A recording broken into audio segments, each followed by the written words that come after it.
À 20 minutes de la côte basque, sur la route de Saint-Jean-Pied-de-Port, se situe le village d'Itsassou, célèbre pour ses cerises. Il s'abrite sous le sommet de l'Arsamendi, identifiable entre tous grâce à la boule blanche de la station émettrice qui le couronne à 926 mètres. L'Arsamendi est indissociable du paysage des montagnes de la Nive. L'itinéraire que nous vous proposons permet une boucle de 6 heures.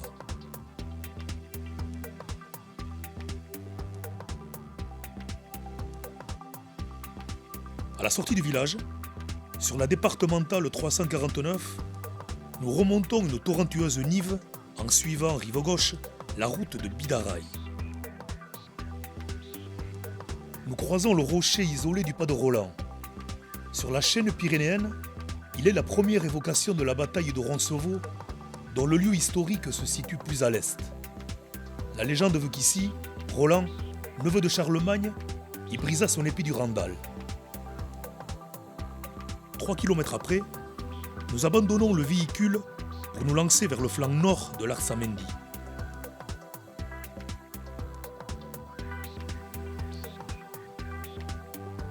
Soigneusement balisé par un marquage jaune, le sentier s'élève, dominant le ruban sinueux de la Nive voilé par un châle de brume matinale.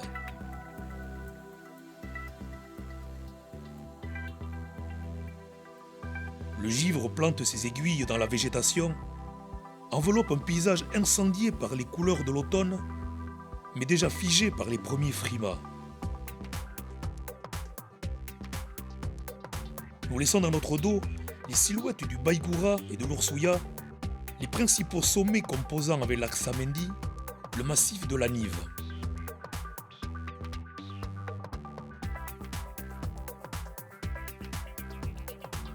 Rapidement, nous prenons de l'altitude.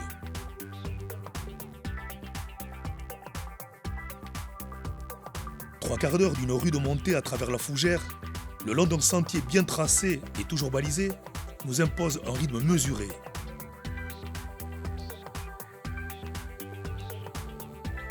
Nous atteignons un petit col qui nous permet d'effectuer une première pause. En abandonnant la vallée, nous rencontrons les premières cabanes de bergers. L'horizon se dévoile soudainement sous un ciel griffé par le vol des oiseaux migrateurs, ménageant de spectaculaires vues sur le Piémont.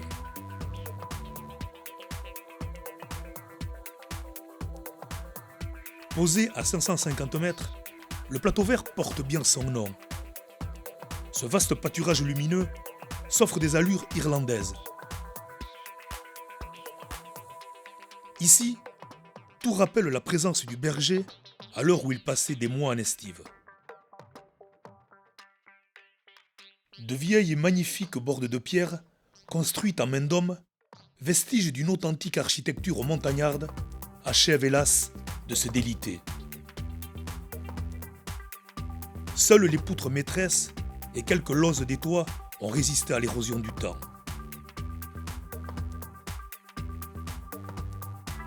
Certaines s'abandonnent à l'ombre de magnifiques chênes dites têtards.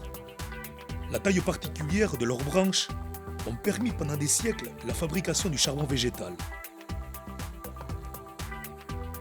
Elles raccordent aujourd'hui des formes fantastiques.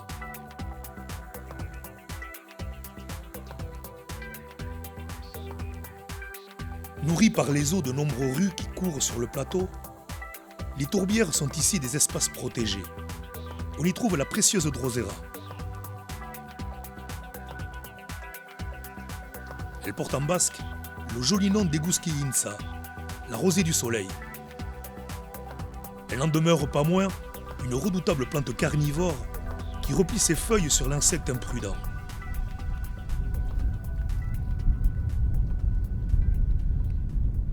Voilà une bonne heure que nous sommes partis. Sous les cercles des grands rapaces, nous quittons le plateau pour nous élever plein ouest vers le col de l'Âne, au hasard des sentiers qui coupent la pente.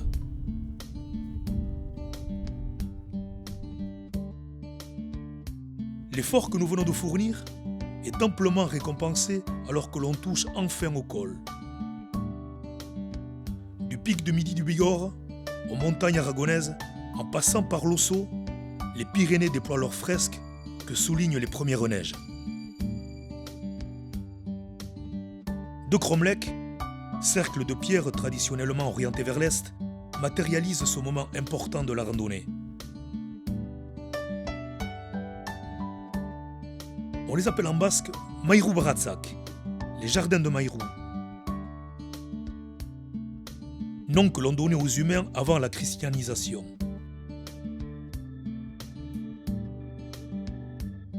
Ils témoignent toujours de cette vieille présence pastorale. Vieux de 3000 ans, ces poignants monuments mortuaires ont été soigneusement répertoriés.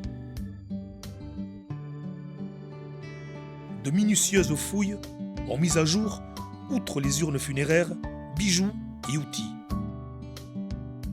Ils renvoient aux interrogations métaphysiques des premiers habitants de ce pays.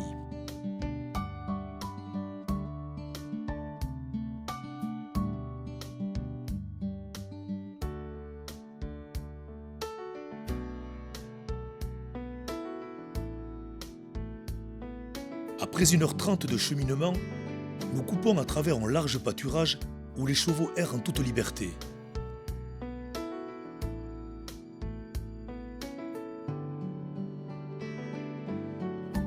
Nous suivons maintenant vers l'ouest jusqu'à parvenir au-dessus du caractéristique éperon de Malda. Sur les bords de cette lande, des crénelures rocheuses offrent de vertigineuses vues sur la vallée du Lachia, un étroit couloir qui se faufile jusqu'à la province de Navarre. En contrebas, se profile le clocher du village d'Itsassou. Par une brèche qui s'ouvre au pied même de la pente conduisant au sommet de l'Artsamendi, nous nous glissons sur le flanc ouest du massif, sans doute sa zone la plus secrète. Le fil étroit d'une sente ignorée des cartes, oubliée des hommes, brave d'impressionnants précipices. Nous empruntons d'invraisemblables vires, accessibles cependant à tout marcheur. On peut y surprendre des chèvres sauvages alors que l'on contourne d'énormes blocs rocheux.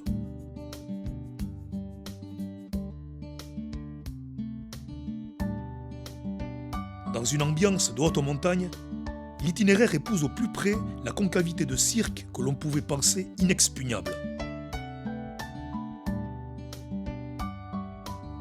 Le sentier se taille en passage à la base du dernier ressaut de l'Artsamendi, ultime rempart à franchir contre lequel se dessine l'ombre du marcheur.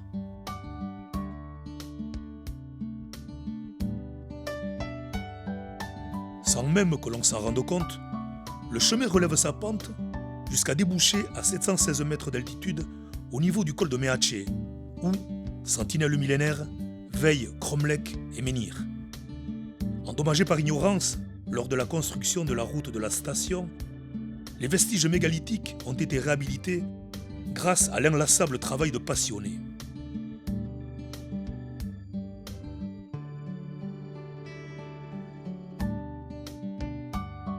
Coupant au plus court par les pelouses, nous longeons l'asphalte jusqu'au sommet de l'Artsamendi que nous atteignons enfin après 3 heures de marche.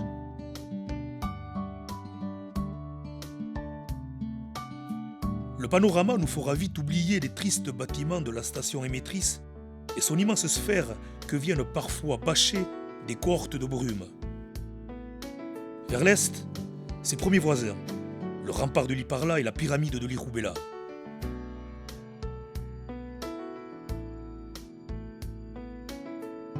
L'Artsamendi, comme une proue de navire, plonge vers le moutonnement des montagnes navaraises, les lointains Pyrénéens, et offre une belle échappée vers les sommets du Guipuscoa.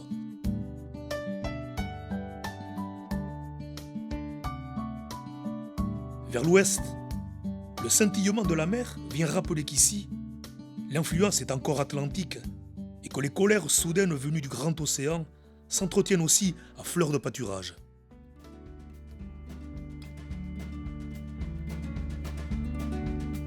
Nous amorçons notre descente en nous dirigeant nord-est.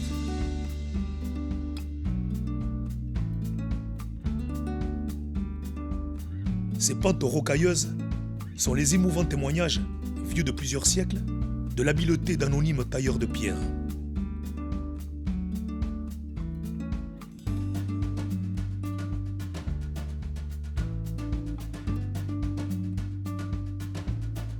Ils ont œuvré ici jusqu'au milieu du XXe siècle. Parfois à peine ébauchés, parfois parfaitement polis mais adhérant encore au rocher, quelques 150 meules de moulins gisent sur les pentes. Géantes minérales abandonnées en position de taille,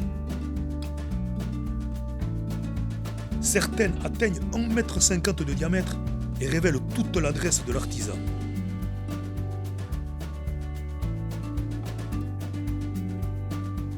Nous nous attacherons à deviner sous la fougère ébauche d'évier, polissoir et affûtoir, lose, piliers de bord encore liés à la pierre, comme autant d'outils abandonnés sur cet établi à ciel ouvert.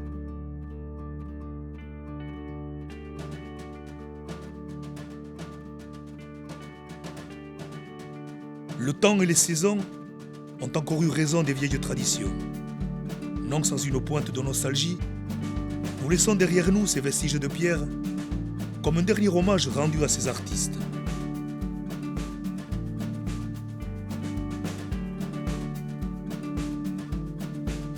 Après avoir rejoint le plateau vert, nous empruntons à nouveau le sentier pastoral de l'Allée que nous avons laissé il y a maintenant 5 heures.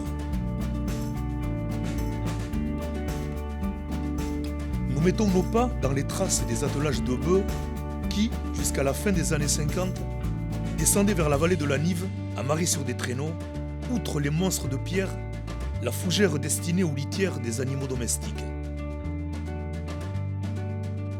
Dans un splendide dépouillement et les derniers feux du soleil, la montagne basque n'en finit pas de renvoyer l'écho du labeur des hommes.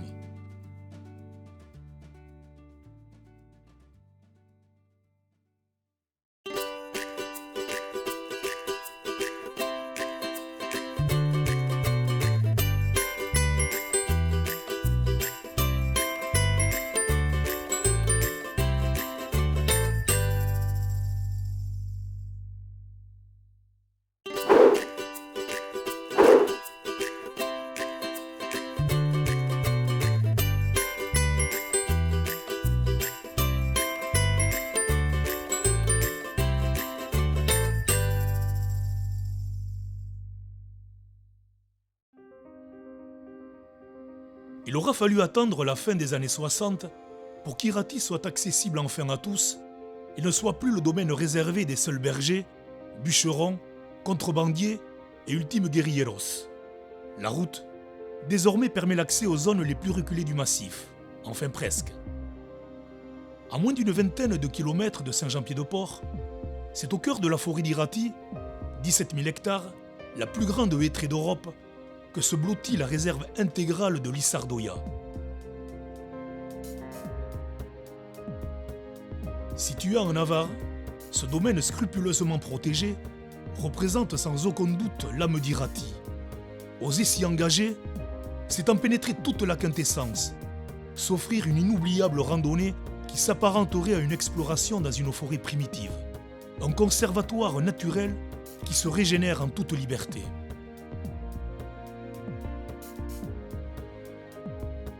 Sous les aiguilles d'Irao, il nous faudra d'abord rejoindre les exceptionnels pâturages d'Archilondo, suspendus à 900 mètres d'altitude, en lisière de Navarre, entre les ondulations des Tchaate et le goulet des Gourgis.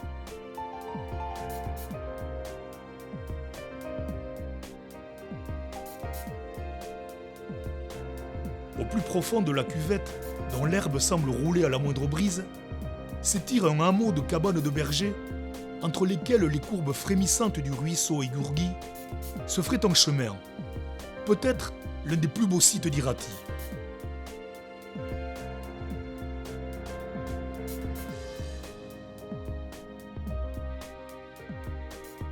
Quand l'automne a fini d'habiller de rouille le massif forestier, les bergers sont redescendus dans la vallée, les brebis en ont fini d'apposer en pointillés les seules touches blanches dans cet univers passé au vert lumineux d'une herbe grasse.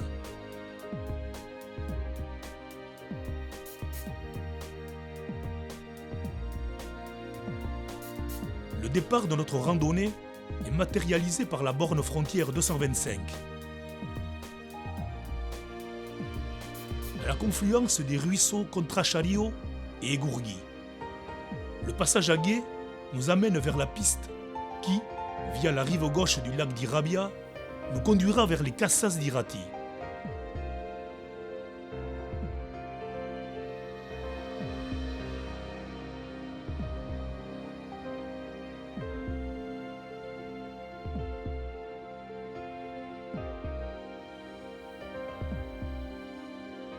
Essentiellement forestière, la randonnée est marquée du sceau d'une histoire mouvementée, comme ne le laisse pourtant pas deviner la sérénité du lieu. Abandonnée sciemment sur le bord du chemin, une meule de moulin porte l'inscription « Monte la Question », dénomination appropriée pour évoquer une suite d'aberrantes chicanes frontalières qui opposèrent la France et l'Espagne jusqu'en 1856, date du traité de Bayonne, qui fixa, pour le meilleur comme pour le pire, la frontière définitive. En cheminant dans cette étrée touffue, on comprend, à l'heure où le bois représentait une manne précieuse, combien elle a pu aiguiser les appétits des deux États. Les trois cours d'eau que nous longeons à main droite perdent ses allures de rivière pour, petit à petit, élargir ses hanches et se dissoudre bientôt dans le lac d'Irabia.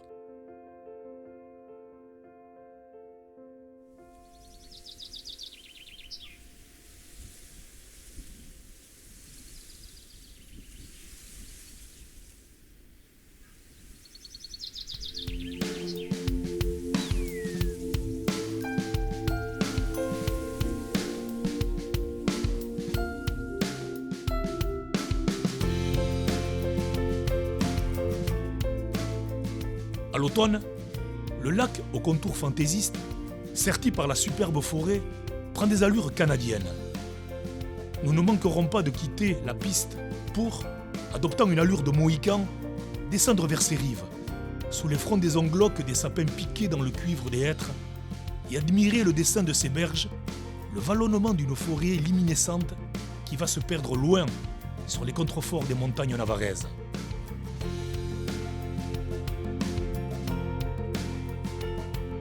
Irabia, un lac artificiel de 128 hectares, dont les eaux sont contenues par le barrage d'Orbaiceta, édifié entre 1922 et 1942, et dont le mur de 44 mètres se dissimule derrière un méandre. Il permettait de réguler le débit de la rivière Irati et autorisait ainsi le flottage des troncs jusqu'à l'Èbre.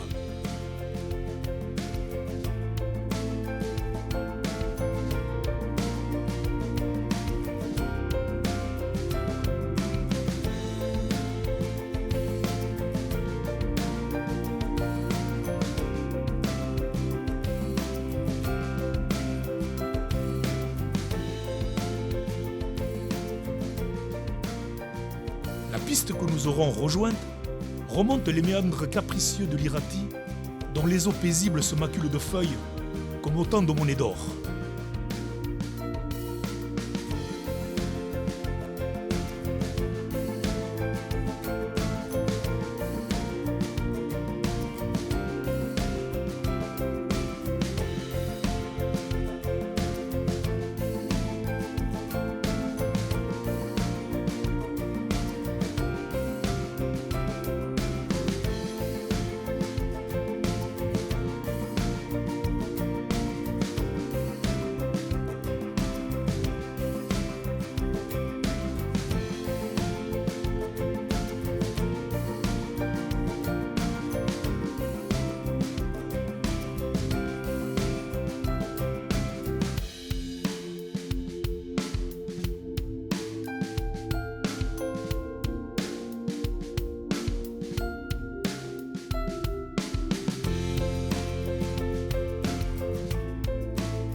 Deux heures auront suffi pour nous conduire aux Casas d'Irati, là où se mêlent, pour former la rivière Irati, les eaux d'Urcholia, le torrent navarrais, et celles d'Urbeltsa, le torrent sous le terre.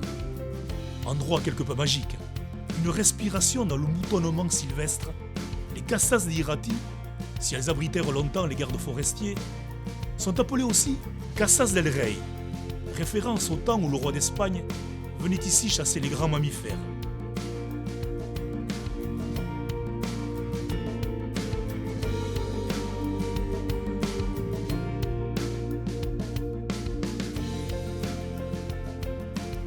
Cent mètres au-dessus, sur une petite éminence, se dresse l'ermitage de Eluretaco Ama Virginia, Notre-Dame des Neiges, dont le superbe toit de bardeaux se fond parfaitement dans cette ambiance forestière. Construite en 1954, la chapelle célèbre au mois d'août une romeria mémorable. Les plus audacieux se lanceront vers le massif de Lissardoya, rive gauche de l'Urbelsa. Quelques 150 mètres après le chalet d'information, sur la gauche, un sentier s'immisce dans la forêt.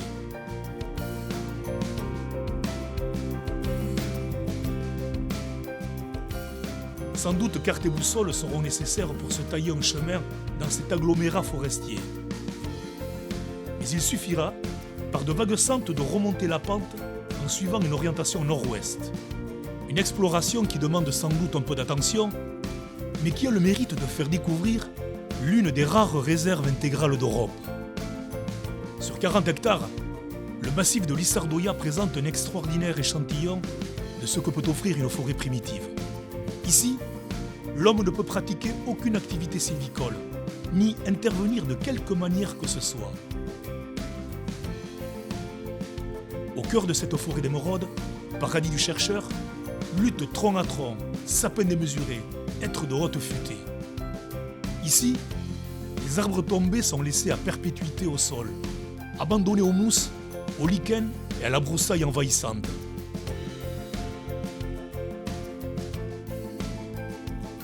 La progression dans ce sanctuaire inviolé nous fera enjamber ces géants effondrés, auréolés de lueurs verdâtres.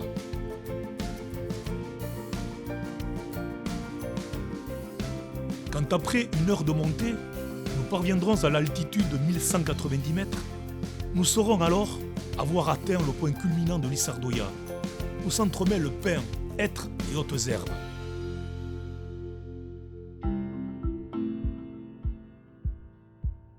Ce n'est que par le hasard d'une trouée dans les frondaisons que nous apercevrons au sud la longue ligne de crête de la Sierra d'Abodi ou les contreforts d'Okabe au nord.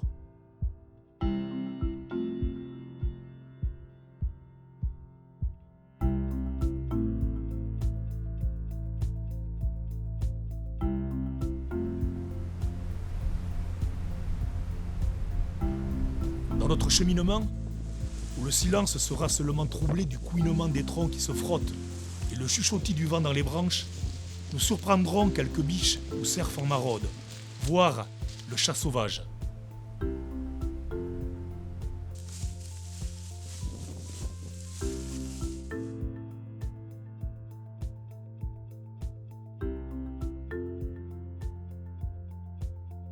C'est la tête pleine de la légende qui veut qu'ici, Bassayaoun, l'homme sauvage, et Bachandéré sa femme ont élu domicile, que nous entreprendrons notre descente.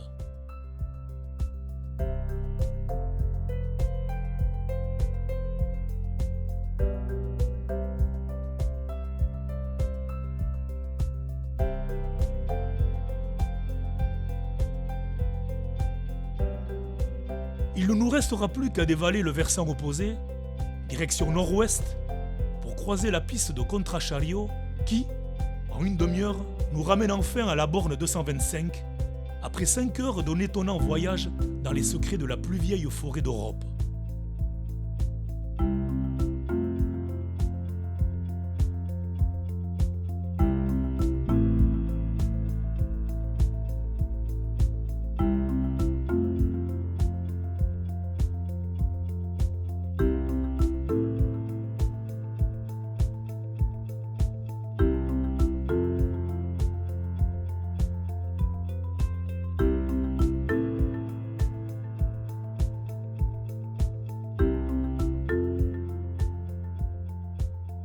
C'est l'agonie de l'automne. Les jours se font plus courts sous un ciel baratté par la violence du vent du sud. Les montagnes d'Irati, fréquentées depuis 8000 ans par les bergers, sont rendus au grand silence, à leur solitude hivernale.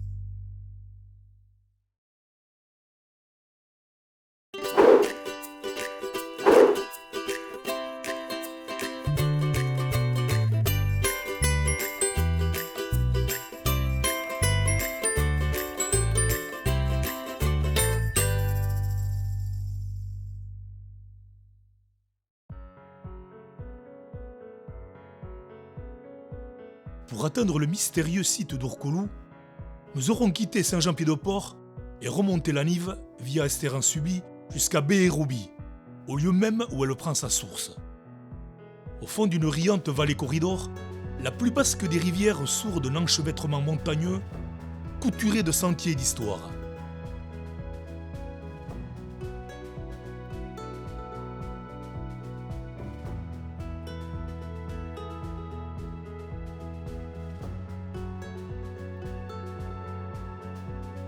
Lançant judicieusement ses lacets, une étroite route pastorale donne déjà le ton, longeant précipices et dévoilant des reliefs comme ciselés des plus hauts sommets de la montagne banavarese.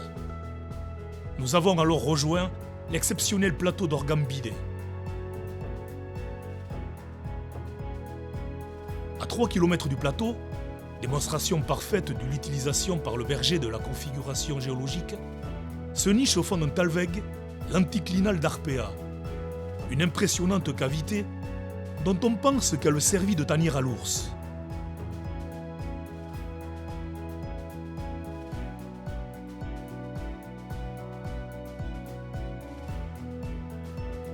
Désormais convertie en un paisible et idéal abri pastoral, la grotte s'ouvre juste au-dessus d'une cabane. Un décor idyllique que le randonneur ne saurait manquer et qui ne trouve pas son pareil sur toute la chaîne pyrénéenne.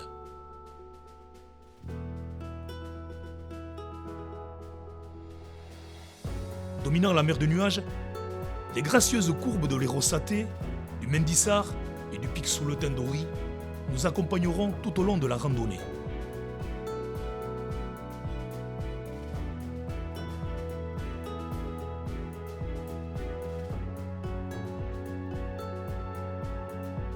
À 988 mètres d'altitude, le décor est planté.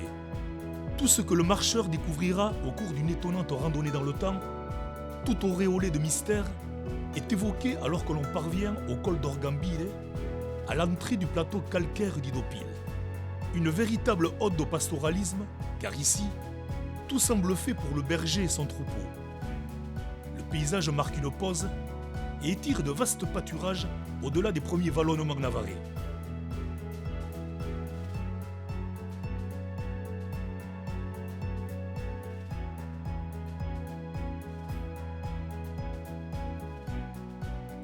Nous démarrons à la borne frontière 212, qui coiffe presque un dolmen dont la fosse funéraire béante s'ouvre vers un ciel lumineux qu'elle semble toujours interroger.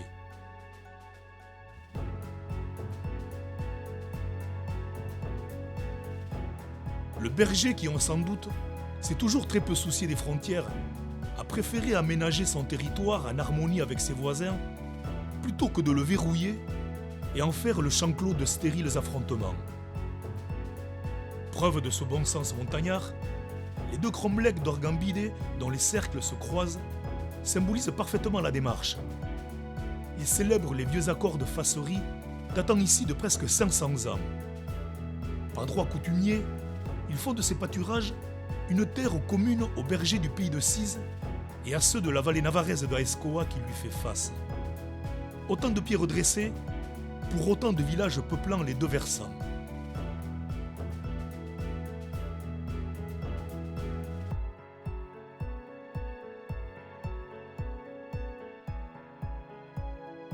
En une douce montée, entre deux pentes où fleurit encore l'ajonc et le long desquels s'ébattent à l'année des chevaux rustiques, un sentier se dirige vers l'ouest.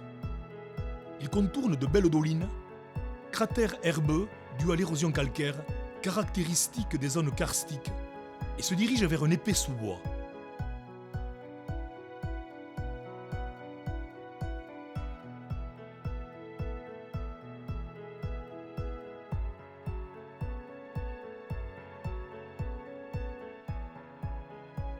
Des hêtres centenaires font corps avec le rocher moussu en y agriffant leurs racines démesurées. Le chemin se ferait un passage facile, se jouant du terrain, contournant des arbres effondrés et coupant de modestes rues.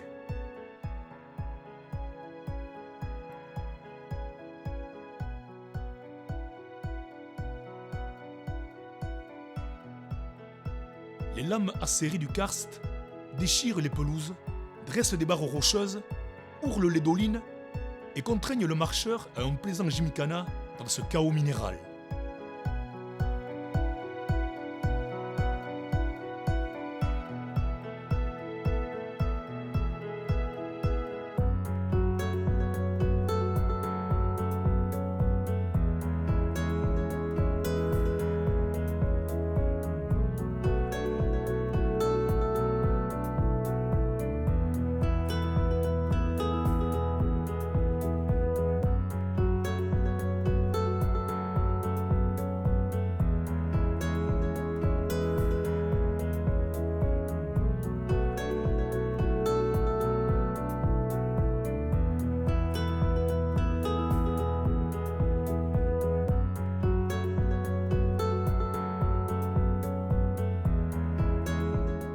Engloutie au creux d'une doline géante, la forêt prend des allures fantastiques et le tressage serré de ses frondaisons, en effaçant parfois jusqu'au ciel, fait oublier que nous évoluons ici en haute montagne.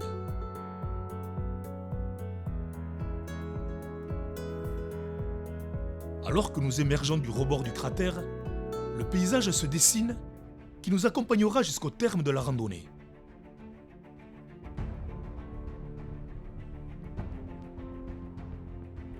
La matinée est bien avancée, le panorama s'ouvre largement sur la montagne basque et le regard porte loin vers les Pyrénées. Nous prendrons le temps de décliner les sommets familiers qui, émergeant des derniers lambeaux de brume, ourlent l'horizon de la basse Navarre jusqu'à l'Aragon.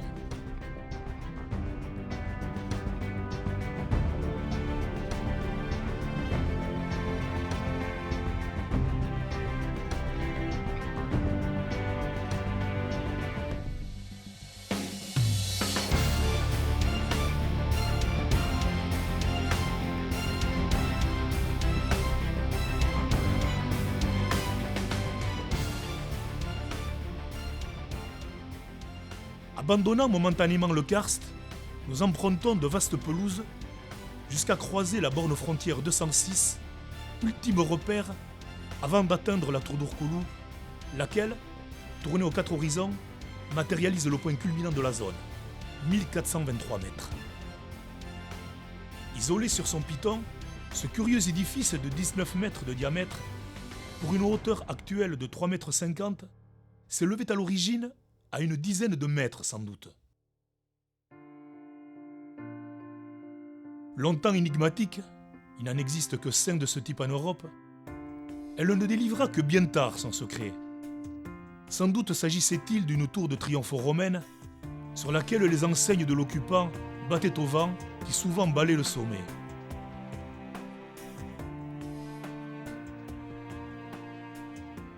Urkulu, écrivait le grand ménisalé Luis Pedro Peña Santiago, entre les monuments pyrénéens, reste le plus formidable, tant par sa situation que par le paysage qu'il domine. La tour couronne littéralement les grands cols de Cise et règne sur les voies historiques qui les ont empruntées depuis des siècles. Il faut laisser filer son regard sur cet environnement chargé d'histoire et dont les sommets gardent scarifiés sur leurs pentes les traces d'enceintes et de camps retranchés.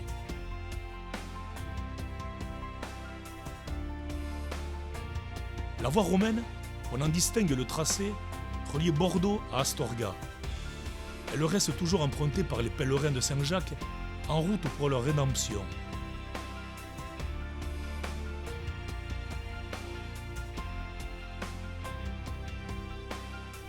Face à nous, entre Roncevaux et Orbaiceta, sous le mont baraqué de l'Achtobiscar, le ravin de Mentarté creuse ses reins. La forêt qui l'habille ne fait pas oublier qu'ici, le 15 août 778, l'armée franque de Charlemagne prit sa première leçon de basque. Plus de 1000 ans après, on en parle encore, et le vent semble porter l'écho de la mêlée sauvage.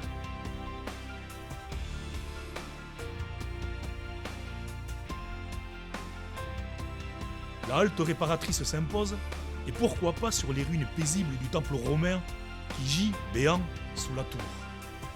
Il permit l'identification et la datation du grand monument circulaire qui, durant 2 millénaires, entretint le mystère, unique témoin des grandes tragédies de l'histoire.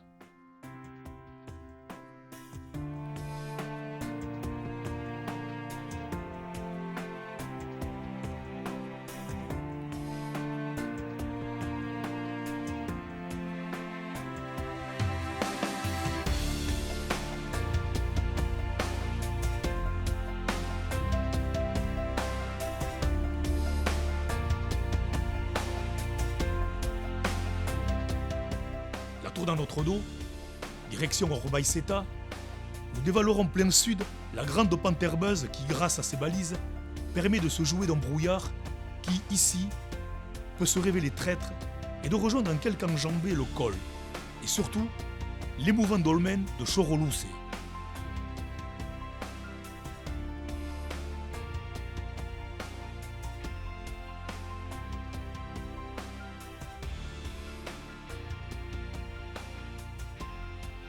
Dûment répertorié, l'humble monument vient encore rappeler que depuis plus de 3000 ans, la montagne basque a toujours été affaire des hommes.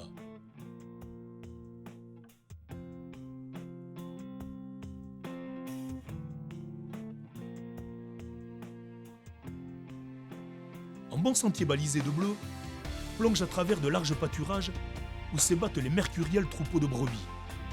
Il nous permet, coupant par de larges pelouses, de rejoindre la route d'Orgambile au niveau du col d'Aspegui, que désigne encore une plantation de cromlech. Il ne nous restera plus qu'à nous laisser porter sur le vaste plateau herbeux que bordent les modestes sommets de Orchari et Mendilatz.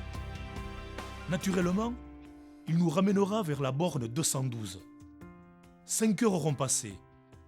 La lumière cuivrée et rasante du jour déclinant soulignera les lignes acérées de l'Érosate et fera de l'ombre du marcheur un témoin pour l'éternité.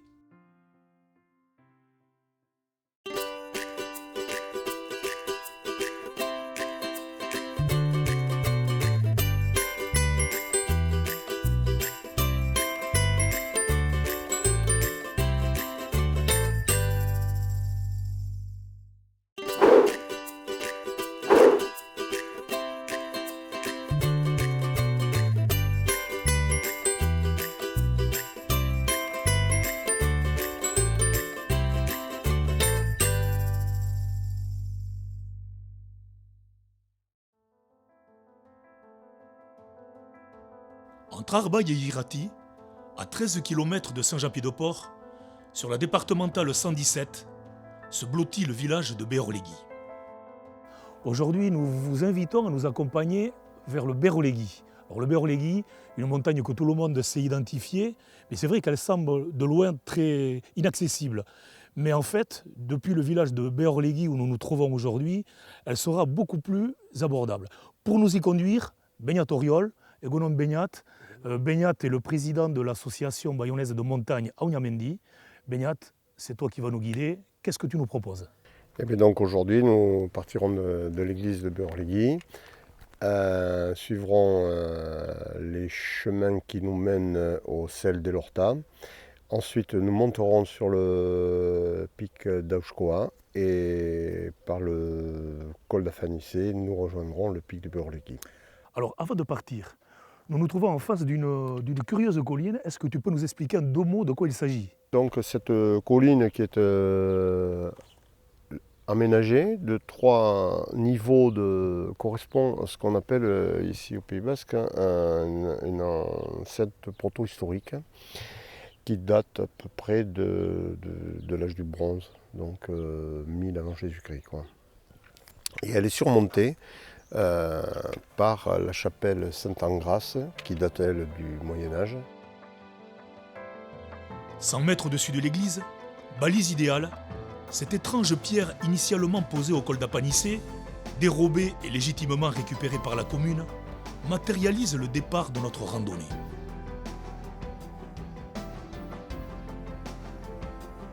Un bref passage en sous-bois et, au long de pentes débonnaires, nous cheminons à travers la fougère qui le dispute ici à la roche.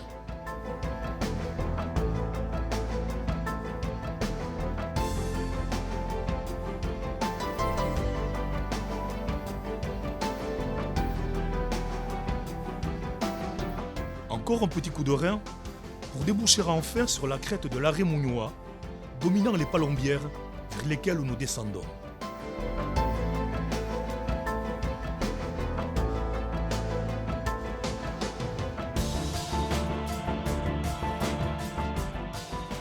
Dressée sur le plateau d'Orcach-Rodokia, est le temps de leur filer en octobre, à la saison des grandes migrations.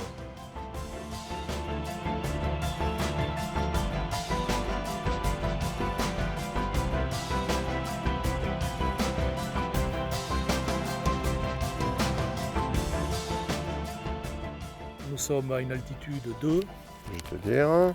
Donc c'est 746, ça fait 300 mètres. 300 mètres de dénivelé. Donc maintenant nous allons nous approcher des flancs de Egourmendi et nous allons nous diriger vers la citerne qu'on voit là-bas. Nous allons mettre un petit pied dans les arbailles.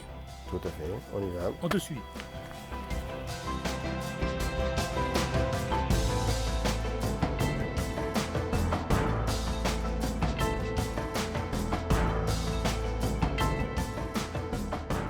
Nous ne faisons que longer les premiers contreforts du massif des Arbailles, mais nous aurons ainsi un aperçu d'un paysage fantastique, griffé par les lames rocheuses du calcaire, qui, ici, affleurent les pelouses.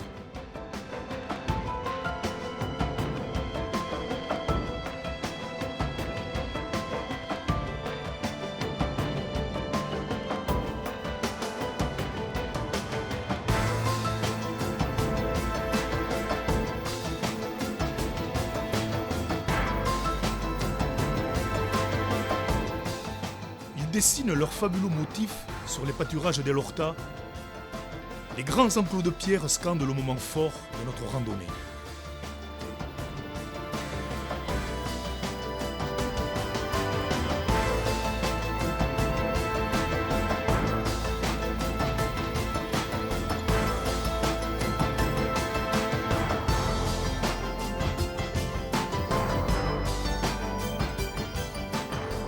Nous sommes arrivés par cette crête et nous nous trouvons quand même dans un endroit assez impressionnant. Nous sommes entourés d'enclos. Voilà, donc ici on est sur le lieu-dit Elorta, à 1040 mètres d'altitude à peu près. Donc en observant un peu cette petite cuvette, tu t'aperçois qu'il y a à peu près une dizaine d'enclos.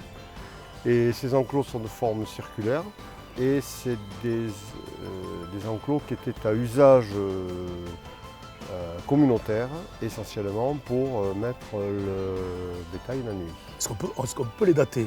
Oui, voilà, tout à fait. On peut les dater parce qu'il y a eu des études panéologiques. Bon, globalement, on sait que le maximum de construction, c'est le Moyen-Âge.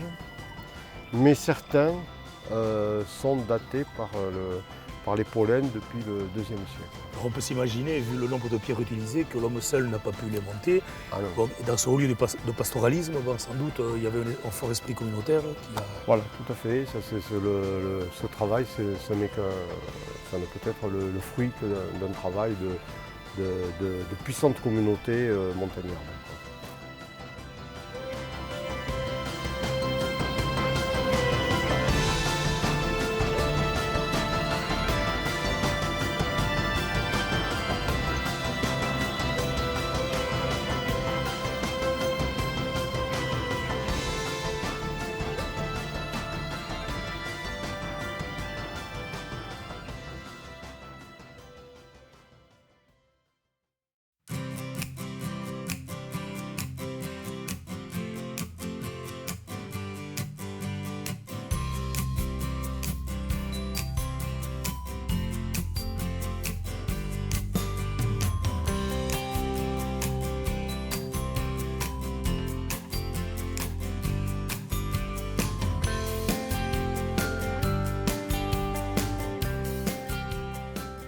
Sa crête en ligne de mire, nous entamons la longue pente qui, en 20 minutes, nous conduit vers le sommet de l'Aushkoa, accompagné par le son grave des sonnailles des brebis à l'estive.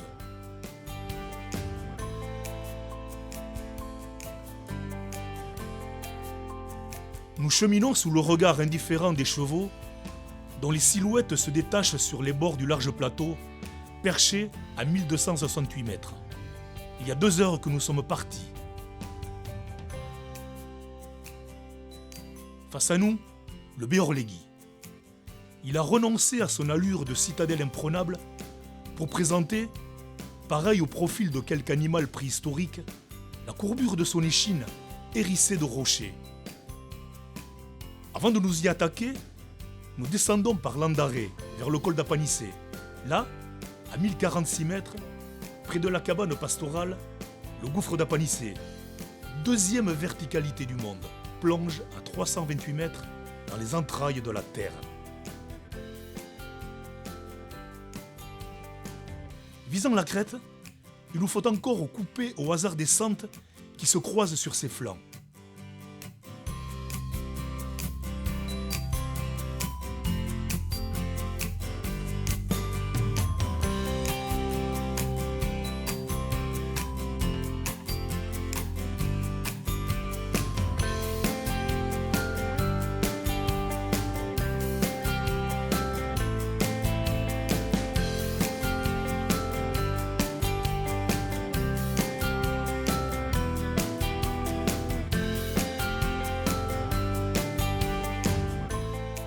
Funambulant sur le fil de sa longue crête aérienne, mais facile, nous rejoignons enfin le sommet du Beorlegui.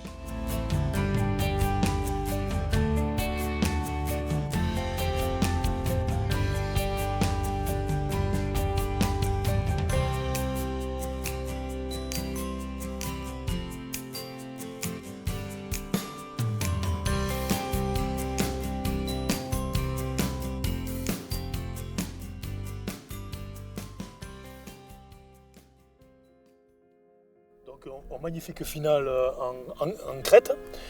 Donc, nous sommes à quelle altitude? 1265, Bon, et nous avons fait à peu près un dénivelé de... 1100 mètres. Voilà, nous sommes partis il y a 3h30. Donc, un magnifique panorama. Ce qui est intéressant, c'est que l'on voit le village de Beorlegui et tout notre itinéraire. Qui se dessine devant. Voilà, qui se dessine depuis les Palombières jusqu'à Aushkoa. Nous sommes descendus, voilà, Descendu au col de l'Andaré au col de l'Andaré. et remonté Voilà, par donc, Apanissé. voilà. Et donc en face de nous, évidemment, peut-être on ne distingue pas les Pyrénées, mais par contre on a une perspective magnifique sur le massif d'Irati. Donc avec au premier plan, rappelle-nous, Escalier, l'escalier, Mendibel, la belle vallée d'Ionatse, Dilonatse, c'est la dernière vallée qui nous reste encore vierge à Niparalde, au Pays Basque il Nord. faut le souligner. Voilà. Voilà. Le col de Bordine Crocetta, la chapelle Saint-Sauveur, derrière Okabé, Bien, il ne nous reste plus qu'à redescendre. et bien on y va. Il nous faudra à peu près combien de temps? Compte 2h30. Eh bien, allons-y. Tranquille, hein.